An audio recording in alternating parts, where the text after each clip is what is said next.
पूर्वी आपण पर्यावरण संवर्धन म्हणजे काय आणि त्याची गरज काय याच्या संदर्भात थोडीफार चर्चा केली.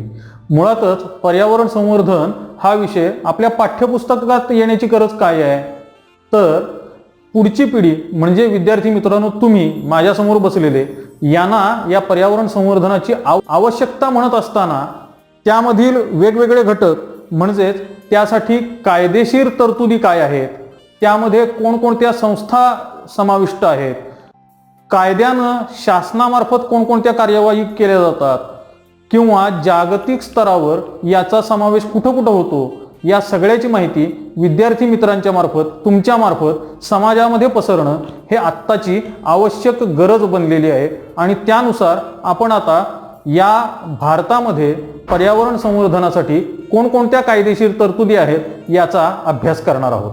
1980 साली वन संवर्धन कायदा तयार झाला. कारण काय होतं, तर वन संरक्षण म्हणजे काय, ज्या ठिकाणी वनासाठी जंगलासाठी आरक्षित जागा आहे त्या जागेवर कोणी अतिक्रमण करतायत का, त्याच्यावर कोणी इतर बंधनं लादत आहेत का, हे जर कोण खाणकाम करतंय का, या सगळ्या गोष्टींचा विचार या कायद्याअंतर्गत होतो. असं जर कोण करत असेल तर त्याला 15 दिवस कारावासाची शिक्षा भारतीय कायद्यानुसार देण्यात येते. दुसरा कायदा पर्यावरण संरक्षण कायदा 1986 साली अस्तित्वात आला. यामध्ये प्रदूषण नियंत्रण करणं अत्यावश्यक ठरलं.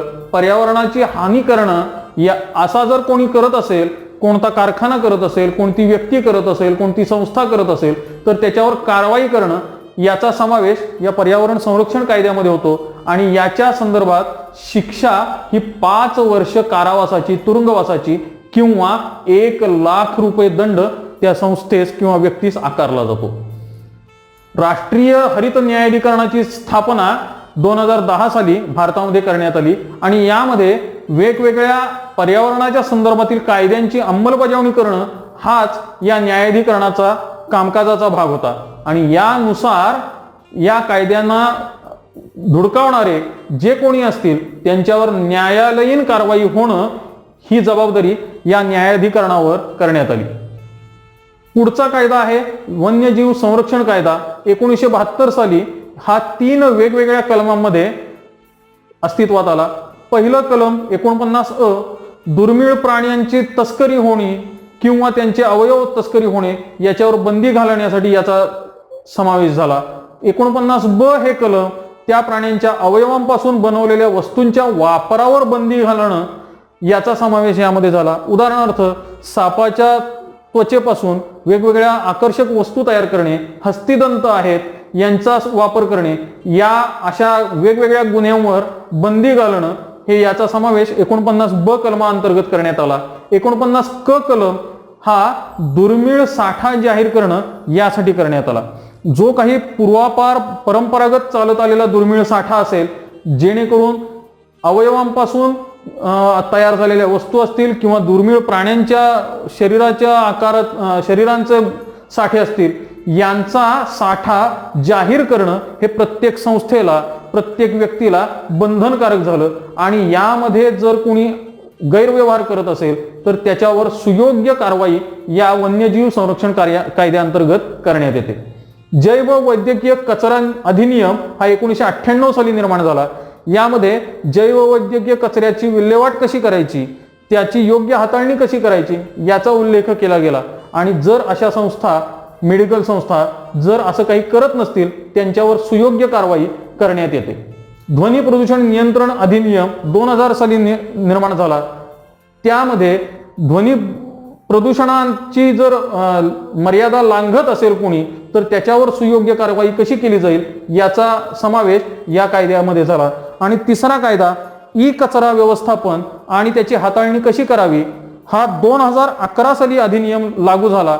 आणि याच्यामध्ये हा ई कचरा कशी बंधनं घालावी, त्याची हाताळणी कशी करावी, त्याचं सुयोग्य व्यवस्थापन कसं करावं या बाबींचा समावेश केला गेला.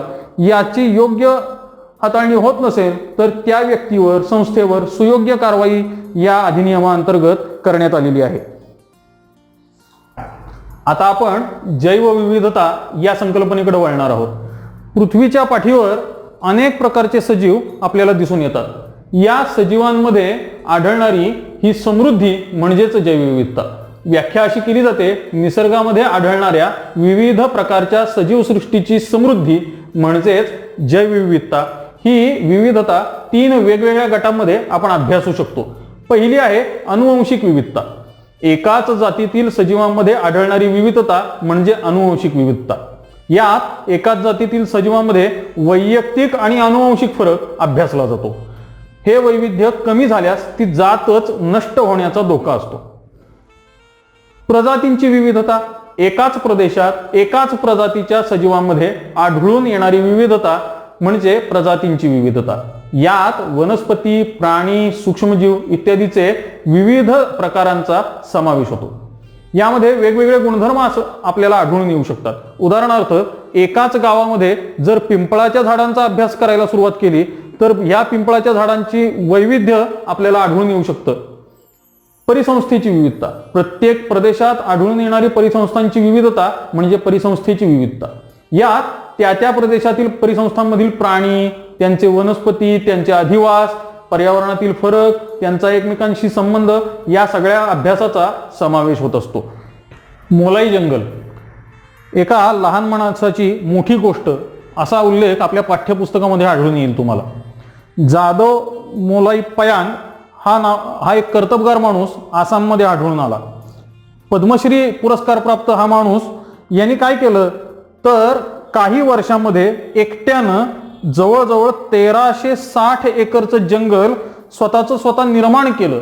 आणि याचं कारण काय तर ब्रह्मपुत्रा नदीला आलेल्या पुरामुळं जैवविविधतेचं जे नुकसान झालं ते या माणसाला सहन झालं नाही आणि त्यांनी स्वतः शासनाच्या मदतीनं स्वतः प्रयत्नानं इतकं मोठं जंगल निर्माण केलं. यातून आपल्याला संदेश असा मिळतो की एका माणसानं मनात आणलं तर एक अख्खं जंगल निर्माण करता येतं, मात्र याच माणसानं मनात आणलं तर एक अख्खं जंगल उद्ध्वस्तही करू शकतो. आपण काय करायचं हे आपण ठरवायचंय. दुसरा प्रकार तो म्हणजे या पर्यावरण संवर्धनामधला देवराई. आपल्याकडं भारतीय संस्कृतीमध्ये देवाच्या नावानं ठेवलेली जंगलं बरीच आढळतात.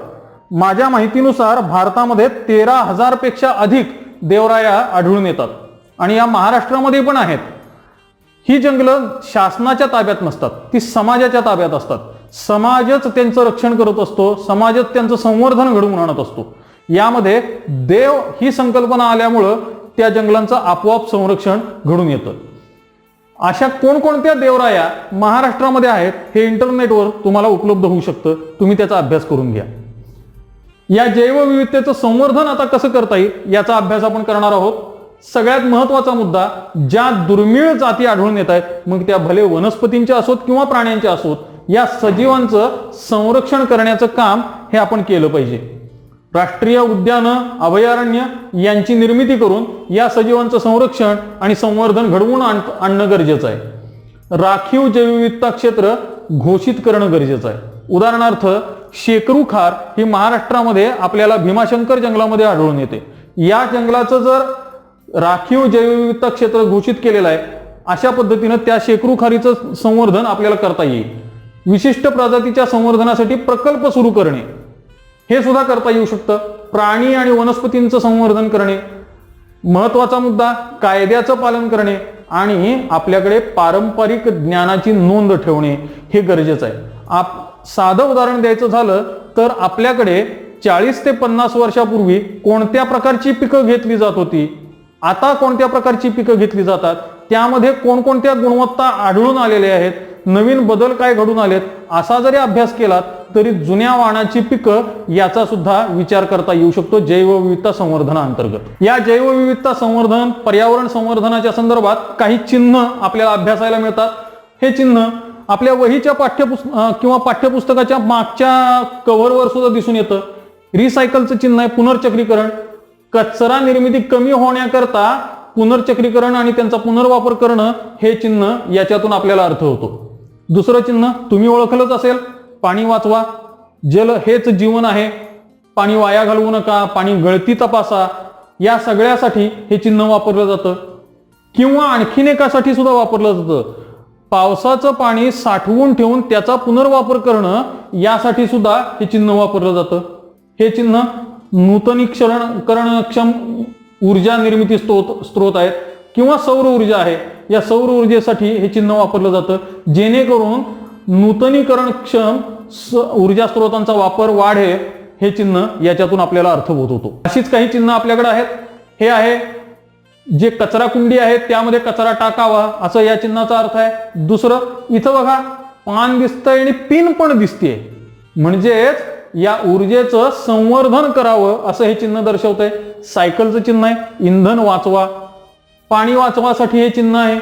प्लास्टिक पिशव्याचा वापर टाळा, यासाठी हे चिन्ह वापरलं जातं. सेंद्रिय खतांचा वापर करा किंवा त्या सेंद्रिय खत निर्मिती करा, अशासाठी हे चिन्ह वापरलं जातं.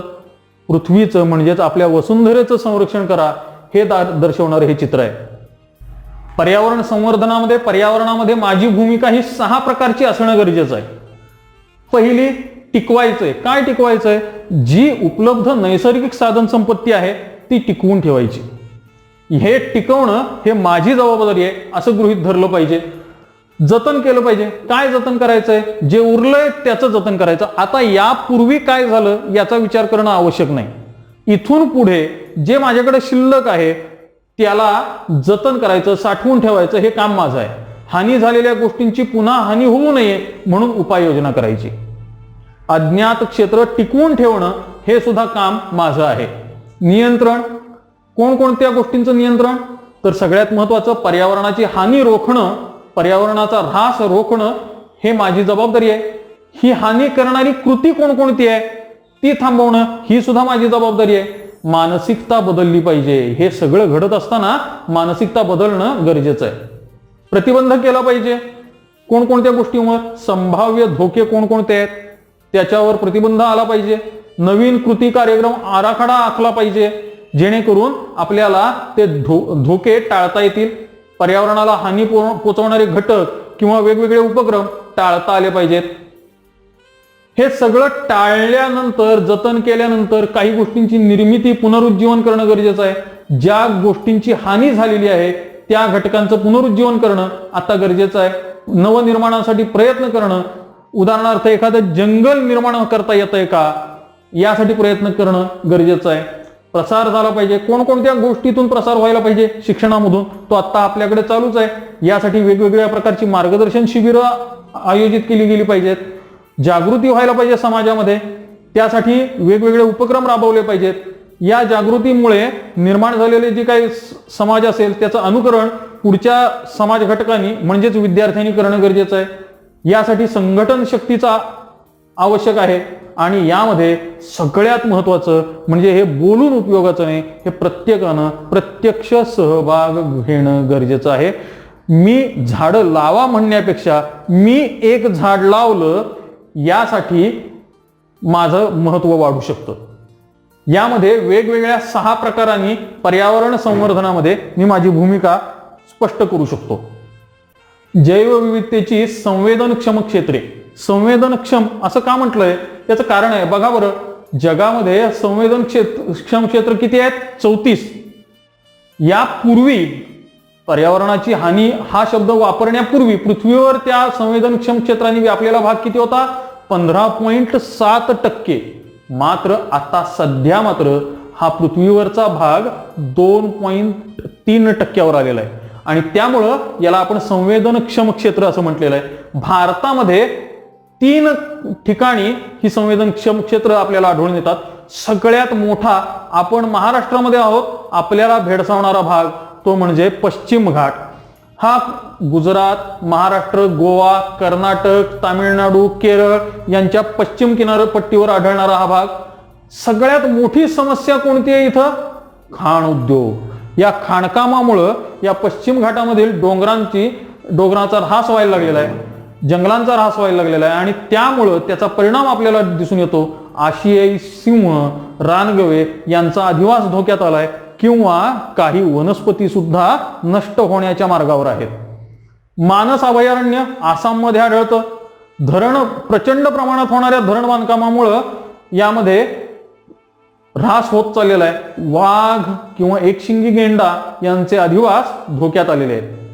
सुंदरबन अभयारण्य पश्चिम बंगालमध्ये आढळणारं, या धरण बांधकाम, वृक्षतोड किंवा अतिरिक्त मासेमारी त्यासाठी केलेल्या उपाययोजना यांच्यामुळं तिथल्या पर्यावरणामध्ये प्रचंड प्रमाणात ऱ्हास झालेला आहे आणि त्यामुळे हे एक मोठं आव्हान आपल्या पर्यावरण संवर्धनामध्ये आपल्याला आढळून येईल.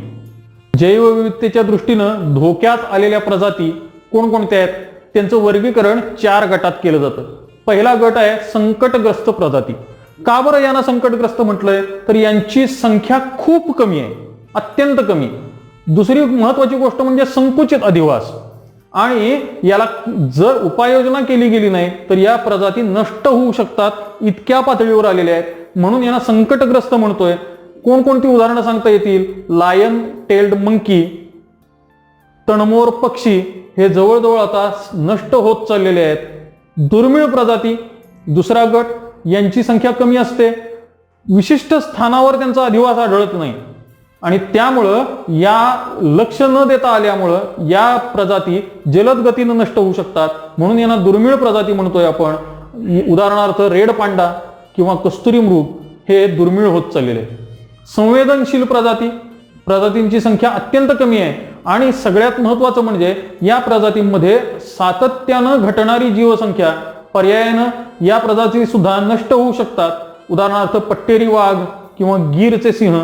पट्टेरी वाघाचं मात्र आता 2 आकड्यामध्ये आपल्याला संख्या सांगता येईल भारतामधली, इतकी परिस्थिती निर्माण झाली आहे. या संवेदनशील प्रजाती आहेत. अनिश्चित प्रजाती, यांची माहिती ठोसपणानं उपलब्ध नसते आणि त्याचं कारण काय तर त्यांच्या वर्तनामध्ये काही बदल होतात. त्यांचे वर्तन हे वेगवेगळ्या लाजरे बुजरे पणांचं असतं. उदाहरणार्थ शेकरूखार हा प्राणी माणसासमोर आढळत नाही फारसा, पण त्यामुळं त्यांच्या प्रजाती धोक्यात आल्यासारख्या भासतात. त्यामुळे यांना अनिश्चित प्रजाती या गटामध्ये ठेवलेला आहे. भारतामध्ये नामशेष होत चाललेले किंवा नामशेष झालेले प्राणी किंवा पक्षी कोणकोणते आहेत तर आशियाई चित्ता आहे, उडती खार आहे, हिमालयीन लांडगा, एलोवेरा मधला उंदीर, अंदमान निकोबार मधल्या चिचुंद्र्या, गुलाबी डोक्याचं बदक, गिधाड असे अनेक प्राणी नष्ट होत चाललेत किंवा नष्ट झालेले आहेत. या पर्यावरण संवर्धन, जैवविविधता संवर्धनामध्ये काही स्वयंसेवी संस्था किंवा काही आंतरराष्ट्रीय स्तरावरच्या संस्था सहभागी झालेल्या आहेत. उदाहरणार्थ Bombay Natural History Society Mumbai, Gandhi Peace Foundation Environmental Cell Delhi, Chipko Centre Tehri Garhwal, Vikram Sarabhai Community Science Centre Ahmedabad किंवा आंतरराष्ट्रीय स्तरावर जिनिवामधील इफ्की मुख्यालय, Intergovernmental Panel of Climate Change, World Wildlife Fund WWF म्हणून ज्याला आपण ओळखतो न्यूयॉर्कमध्ये असणारं, हरित हवामान निधी दक्षिण कोरियामधील, असे अनेक संस्था या पर्यावरणाच्या संवर्धनाच्या संदर्भात सतत कार्यरत आहेत.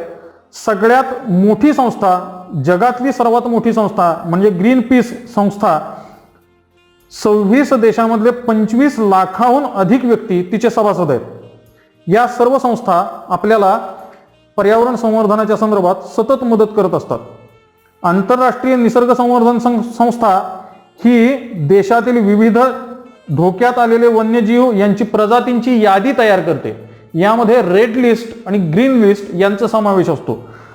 संकटग्रस्त प्रजाती या रेड लिस्टमध्ये म्हणजेच गुलाबी पानावर छापलेल्या असतात आणि ज्या संकटग्रस्त होत्या पण आता त्यांचा समावेश धोक्यातून बाहेर आलेला आहे अशा प्रजाती हिरव्या पानावर छापलेल्या जातात. यासाठी आपण काही गोष्टी लक्षात ठेवूया. वृक्षनाश म्हणजे सर्वनाश आहे. पर्यावरण राखायचं असेल तर पहिल्यांदा वनीकरण करणं गरजेचं आहे. वनीकरण म्हणजेच वन म्हणजेच जंगल हीच आपली सर्वात मोठी संपत्ती आहे असं समजलं पाहिजे. नुसतं समजलं पाहिजे असं नव्हे तर त्या दृष्टीनं आपली पावलं सुद्धा पडली पाहिजेत.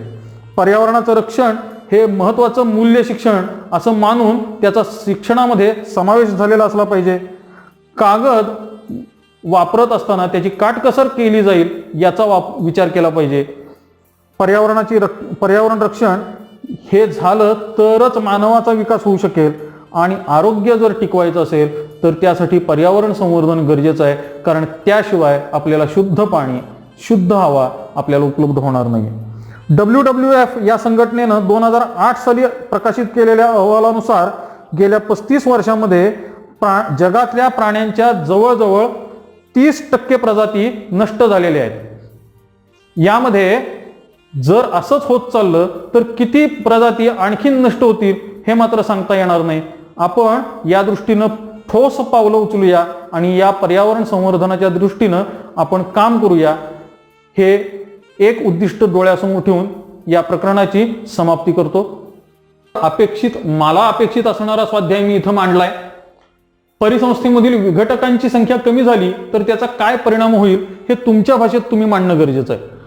पाठ्यपुस्तकामध्ये उत्पादकांची संख्या कमी झाली तर काय होईल याचं विश्लेषण केलेलं आहे. याचा थोडासा आधार घेऊन तुम्ही विघटकांची संख्या कमी झाली तर काय परिणाम होऊ शकतो परिसंस्थेमध्ये त्याचा मांडणी तुमच्या शब्दात करणं गरजेचं आहे. इथं 2 चित्र दाखवली आहेत. या 2 चित्रांमध्ये ज्या संस्था आढळत दिसत आहेत त्या संस्थांबद्दल, त्या चिन्हांबद्दलची माहिती तुम्ही इंटरनेटच्या साहाय्यानं मिळवा. नुसती मिळवू नका, तर त्या दृष्टीनं आपल्याला त्याचा उपयोग काय काय होईल भविष्यामध्ये त्याचाही विचार करा. सगळ्यात महत्त्वाचं आत्ता सांगितलेलं पर्यावरण संवर्धन जर करायचं असेल तर माझी भूमिका कोणकोणत्या प्रकारची आहे, ती कशी असली पाहिजे त्याचा विचार करायला पाहिजे. संरक्षक की संघटक की मार्गदर्शक की वृक्षमित्र, मला काय शक्य होईल. मी संरक्षण करू शकतो पर्यावरणाचं, संघटन वृत्ती माझ्याकडे आहे, मी मार्गदर्शन करू शकतो का मी फक्त वृक्षमित्र म्हणून यामध्ये जबाबदारी उचलू शकतो. कोणत्या प्रकारची जबाबदारी तुम्ही उचलाल आणि ती कशी बजावाल या संदर्भातली माहिती तुमच्या भाषेत तुम्ही लिहिणं अपेक्षित आहे.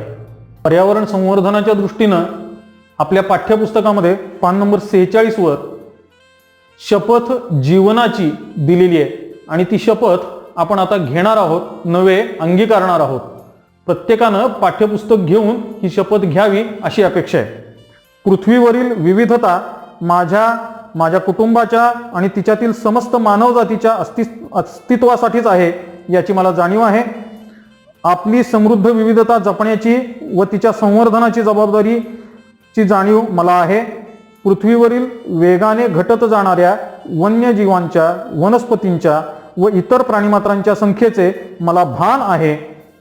माझ्या सभोवतालच्या नैसर्गिक संसाधनांचा योग्य वापर आणि जैवविविधतेच्या व्यवस्थापनाची जबाबदारी मी स्वीकारत आहे.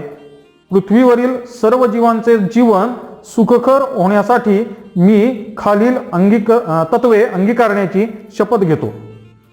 पहिलं तत्व, नैसर्गिक संसाधनांच्या संवर्धन आणि शाश्वत व्यवस्थापनासाठी मी सतत प्रयत्नशील राहीन. मी स्वतःला अपेक्षित वाटणारा बदल घडवून आणेन. पृथ्वीवरील समस्त जीवसृष्टी सुरक्षित ठेवण्यासाठी मी सतत कटिबद्ध राहीन. लोकांना संवर्धनाचे फायदे आणि लोकसहभागातून संवर्धन यासाठी सहजीवनासाठी मी शिक्षित करेन, सुशिक्षित करेन. अशा पद्धतीची शपथ आपण प्रत्येकानं जीवनामध्ये अंगीकारली पाहिजे, जेणेकरून पर्यावरण संवर्धन घडून येऊ शकेल आणि आपल्या मानवजातीचा शाश्वत विकास घडून येईल. धन्यवाद.